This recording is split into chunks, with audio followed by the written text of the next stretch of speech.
আসসালামু আলাইকুম। আশা করি সবাই ভালো আছেন। বন্ধুরা, আজকে যে বিষয়টি নিয়ে কথা বলবো সেটি হচ্ছে আমাদের কবুতরের যে একটা বড় সমস্যা, কমন সমস্যা এই শীতের সময়, সেটি হচ্ছে কবুতরের বদহজম। বদহজম, বমি, তারপর চুনা পায়খানা। এর দ্বারা আমাদের অনেকের কবুতরই মারা যায়। তো এটা থেকে বাঁচতে হলে আমাদেরকে কী করতে হবে? আপনারা অনেকে অনেক ওষুধ খাওয়াইছেন কিন্তু কোনো লাভ হয়নি।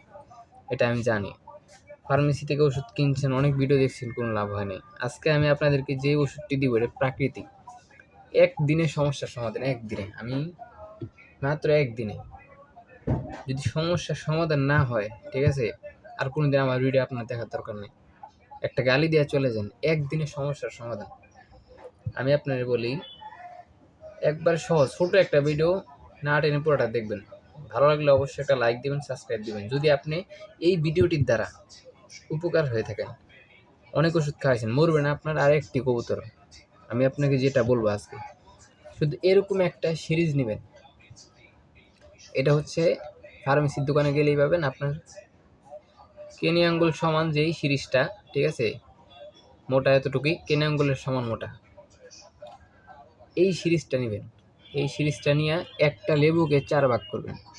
4 ভাগ কইরা একটা লেবু 4 পিস কইরা, মাঝখানের যে অংশটা থাকে না, যে লেবুর উপরে, ওইটা ফালাই দিয়া একটা লেবু 4 পিস কইরা, লেবুর রসটা আপনি এরকম একটা ছোট বাটির ভিতরে লেবুর রসটা চিপবেন, বা যে কোনো কিছু, শুধু লেবুর রস।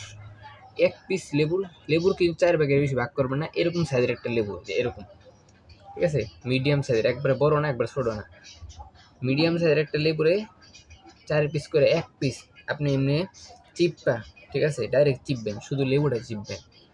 চিপার পরে যে রসটা আসবো, আপনি লবণ নেবেন এতটুক, বেশি না, লবণ কিন্তু বেশি না, ধরেন এতটুক, হালকা, ঠিক আছে। এই ডিম ভাজিতে যেরকম লবণ দেন, একটা ডিম ভাজির ভিতরে যতটুকু লবণ দেন, ডিম ভাজির ভিতরে ঠিক এতটুকু লবণ আপনি ওই লেবু রসটার ভিতরে দিবেন। দিয়া এইটা দিয়া এইভাবে টান দিবেন, দেখেন, এইভাবে টান দিবেন, দিয়ে পুরোটা ভরবেন।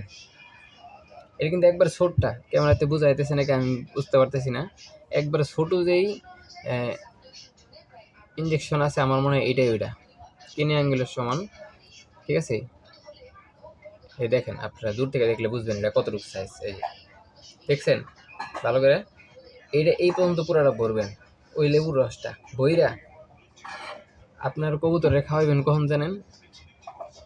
দুপুরের দিকে। তাইলে পরের দিন সকালে আপনার প্রমাণ পাবেন। দুপুরের দিকে কবুতরের মুখটা হা কইরা, এমনি করে, আমার কবুতরগুলা ছাদে আমি দেখাইতে পারতেছি না এখন, কবুতরের মুখটা হা কইরা, ঠিক আছে, এই পর্যন্ত ভিতরে ঢুকাই দিয়া এটা জুড়ে এমনি চাপ দিবেন। এই একটু সবাই লক্ষ্য করেন, এই পর্যন্ত চাপ দিয়ে এটা ডাইরেক্ট এভাবে চাপ দিবেন। আপনি যদি এই সিরিজটা ধীরে ধীরে চাপ দেন, ঠিক আছে, মনে করেন আপনি ধীরে ধীরে চাপ দিলেন, ধীরে ধীরে, তাহলে কবুতরের গলা আটকাইতে পারে। আপনি সিরিজটা মুখের ভিতরে বইরা দিয়া, ঠিক আছে, কবুতরের মুখের ভিতরে বইরা দিয়া সিরিজটা মনে করেন ডাইরেক্ট চাপ দিবেন, এমনি করে চাপটা দিয়ে দিবেন, পুরো রসটা যেন ভিতরে যায়। কিছুক্ষণ পরে দেখবেন আপনার কবুতর একটু জিম ধরে আছে, মানে মনে করেন রসুন, তারপর কি লেবু, এগুলোতে অ্যাসিড, বুঝলেন নেই। লেবুটা খাওয়াইবেন, খাওয়ানোর পরে দেখবেন পরের দিন সকাল আপনার কবুতর 100-র ভিতরে 95% পরের দিন সকালে সুস্থ হয়ে গেছে ইনশাল্লাহ। আপনার আমি এটা কথা দিলাম। আর বাকি যেটা থাকবে এটা এরও পরে আরেকদিন খাওয়াবেন, একবারে সুস্থ। কিন্তু শর্ত আছে, এর ভিতরে আপনি কোনো প্রকার ওষুধ খাইতে পারবেন না, কোনো বাড়তি কোনো ওষুধই খাওয়াবেন না। চুনা পায়খানা, কবুতর বমি করে, কবুতরের চুনা পায়খানা, কবুতর বমি করতেছে, ঠিক আছে, কবুতর বদহজম হইতেছে, সব ভালো হয়ে যাব মাত্র এই ভিডিওটা ভালো করে দেখলে। আপনি শর্ত আর কোনো ওষুধ খাওয়াইতে পারবেন না। তাই এইটা খাওয়াবেন, যে কয়দিন এটা খাওয়াবেন, যখন খাওয়াবেন আর ওষুধ খাইতে পারবেন না। মাত্র একদিন আপনার কবুতর সুস্থ হয়ে যাবো, আমি কথা দিলাম ইনশাল্লাহ। ভিডিওটি ভালো লাগলে অবশ্যই একটি লাইক করবেন এবং সাবস্ক্রাইব করে আমাদের পাশেই থাকবেন। আশা করি সবাই ভালো আছেন। আসসালামু আলাইকুম।